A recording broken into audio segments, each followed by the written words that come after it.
Hello साथियों, नमस्कार। Welcome to my YouTube channel UPSC craze 23। साथियों, पिछले वीडियो में हम लोगों ने वैष्णव धर्म के बारे में अध्ययन किए थे। उसी का ये अगला सीरीज है लुसेंट स्पेशल सीरीज। इस वीडियो में हम लोग इस्लाम धर्म के बारे में अध्ययन करेंगे।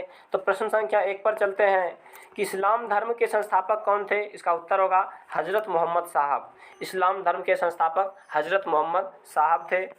प्रश्न संख्या 2 है कि हज़रत मोहम्मद साहब का जन्म कब हुआ था। इसका उत्तर होगा 570 ईस्वी में। हज़रत मोहम्मद साहब का जन्म 570 ईस्वी में हज़रत मोहम्मद साहब का जन्म मक्का में कुरैश कबीले में हुआ था।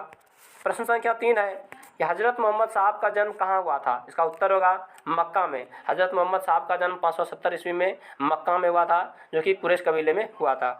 प्रश्न संख्या 4 है कि हज़रत मोहम्मद साहब का जन्म किस कबीले में हुआ था। तो इसका उत्तर होगा कुरैश कबीले में। हज़रत मोहम्मद साहब का जन्म कुरैश कबीले में हुआ था, मक्का में 570 ईस्वी में। प्रश्न संख्या 5 है कि हज़रत मोहम्मद साहब के पिता का नाम क्या था। इसका उत्तर होगा अब्दुल्ला। हज़रत मोहम्मद साहब के पिता का नाम अब्दुल्ला था एवं माता का नाम अमीना था। प्रश्न संख्या 6 है कि मोहम्मद साहब यानी कि हज़रत मोहम्मद साहब के माता का नाम क्या था। इसका उत्तर होगा अमीना। हज़रत मोहम्मद साहब के पिता का नाम अब्दुल्ला एवं उनके माता का नाम अमीना था। इनका जन्म मक्का में 570 ईस्वी में कुरैश कबीले में हुआ था। प्रश्न संख्या 7 है कि हज़रत मोहम्मद साहब का लालन पालन किसने किया था, यानी कि उसका जो लालन पालन किसने किया था। इसका उत्तर होगा उनके चाचा अबू तालिब ने। हज़रत मोहम्मद साहब का लालन पालन उनके चाचा अबू तालिब ने किया था। इनके माता का नाम अमीना था एवं इनके पिता का नाम अब्दुल्ला था। इनका जन्म मक्का में 570 ईस्वी में हुआ था, जो कि कुरैश कबीले में हुआ था। प्रश्न संख्या 8 है मोहम्मद साहब को ज्ञान की प्राप्ति कहाँ हुई थी। इसका उत्तर होगा मक्का के पास हीरा नामक गुफा में। मोहम्मद साहब को ज्ञान की प्राप्ति मक्का के पास हीरा नामक गुफा में हुआ था। प्रश्न संख्या 9 है कि मोहम्मद साहब को ज्ञान की प्राप्ति कब हुआ था। इसका उत्तर होगा 610 ईस्वी में। हज़रत मोहम्मद साहब को 610 ईस्वी में मक्का के पास हीरा नामक गुफा में ज्ञान की प्राप्ति हुई थी। प्रश्न संख्या 10 है पैगंबर के मक्का से मदीना की यात्रा को इस्लाम जगत में किस नाम से जाना जाता है। इसका उत्तर होगा मुस्लिम संवत या हिजरी संवत के नाम से जाना जाता है। यानी कि पैगंबर के मक्का से मदीना की यात्रा को किस नाम से जाना जाता है। इसका उत्तर होगा मुस्लिम संवत या हिजरी संवत के नाम से जाना जाता है। प्रश्न संख्या 11 है कि हिजरी संवत का शुरुआत कब हुआ था। इसका उत्तर होगा 24 सितंबर 622 ईस्वी में। हिजरी संवत की शुरुआत 24 सितंबर 622 ईस्वी को हुआ था। प्रश्न संख्या 12 है कि मोहम्मद की शादी कितने वर्ष की अवस्था में हुआ था। तो इसका उत्तर होगा 25 वर्ष की अवस्था में खदीजा नामक विधवा के साथ इनका शादी हुआ था। प्रश्न संख्या 13 है कि मोहम्मद की शादी किसके साथ हुआ था या मोहम्मद के पत्नी का नाम क्या था। तो इसका उत्तर होगा खदीजा, क्योंकि खदीजा नामक विधवा के साथ मोहम्मद की शादी हुई थी 25 वर्ष की अवस्था में। प्रश्न संख्या 14 है मोहम्मद साहब के पुत्री का नाम या बेटी का नाम क्या था। इसका उत्तर होगा फातिमा। फातिमा मोहम्मद साहब के बेटी का नाम था।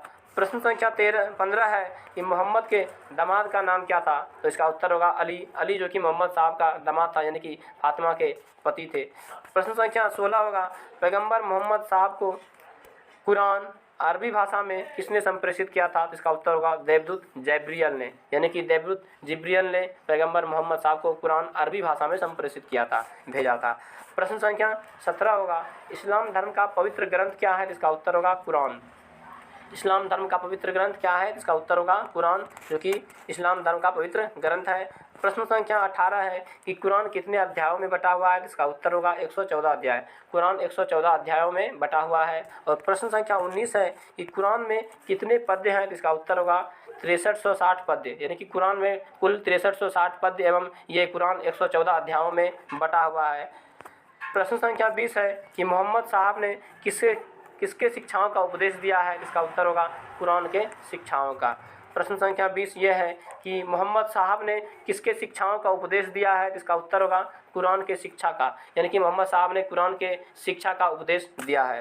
प्रश्न संख्या 21 है कि मोहम्मद साहब की मृत्यु कब हुई थी। 8 जून 632 ईस्वी को मोहम्मद साहब की मृत्यु हुई थी।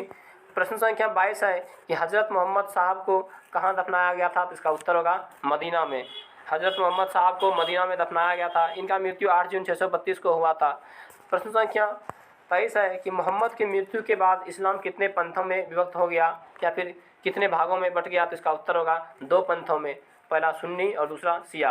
यानी कि मोहम्मद की मृत्यु के बाद इस्लाम 2 पंथों में विभक्त हो गया, सुन्नी तथा शिया।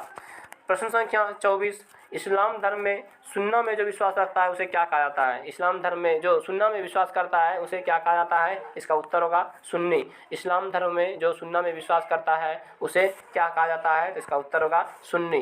प्रश्न संख्या 25 है कि मोहम्मद साहब के कथनों तथा कार्यों का विवरण किसमें मिलता है? प्रश्न संख्या 25 है कि मोहम्मद साहब के कथनों तथा कार्यों का विवरण किसमें मिलता है? इसका उत्तर होगा सुन्ना में। मोहम्मद साहब के कथनों तथा कार्यों का विवरण सुन्ना में मिलता है।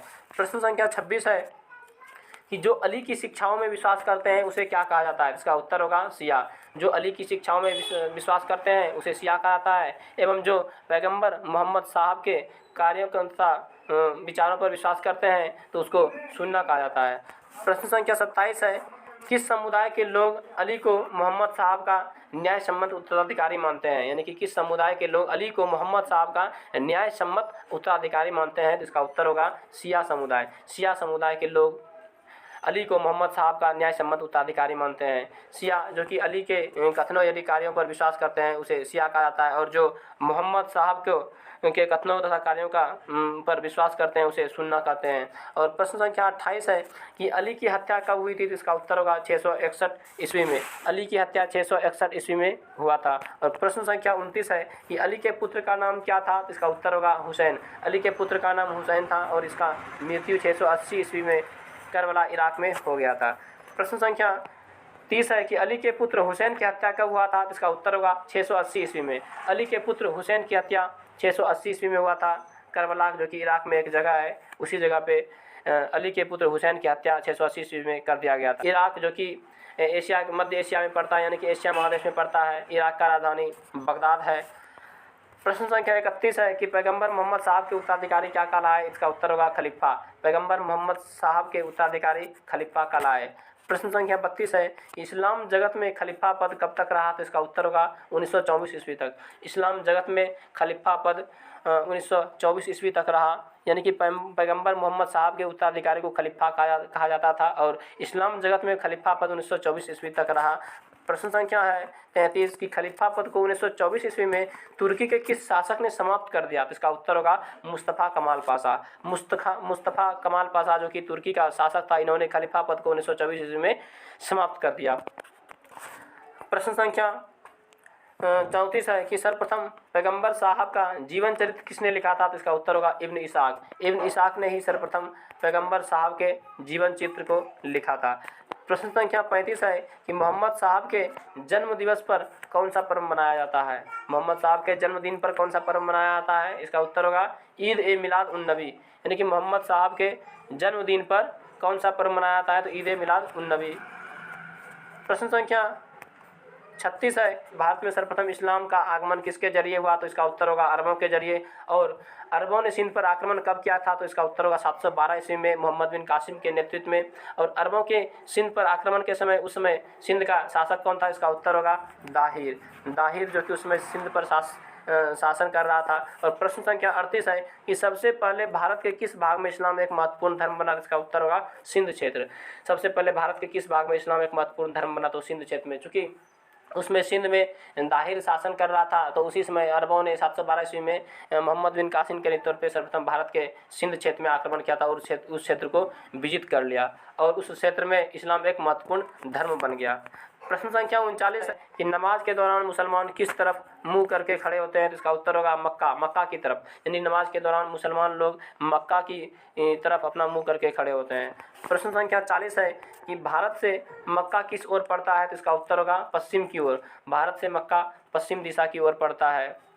प्रश्न संख्या 41 है कि मक्का की ओर की दिशा को क्या कहा जाता है? तो इसका उत्तर होगा किबला। मक्का की ओर की दिशा को किबला कहा जाता है। मक्का जो कि सऊदी अरब में स्थित है, सऊदी अरब जिसका राजधानी रियाद है एवं उनका मुद्रा रियाल है, यानी कि सऊदी अरब का राजधानी रियाद एवं मुद्रा रियाल है।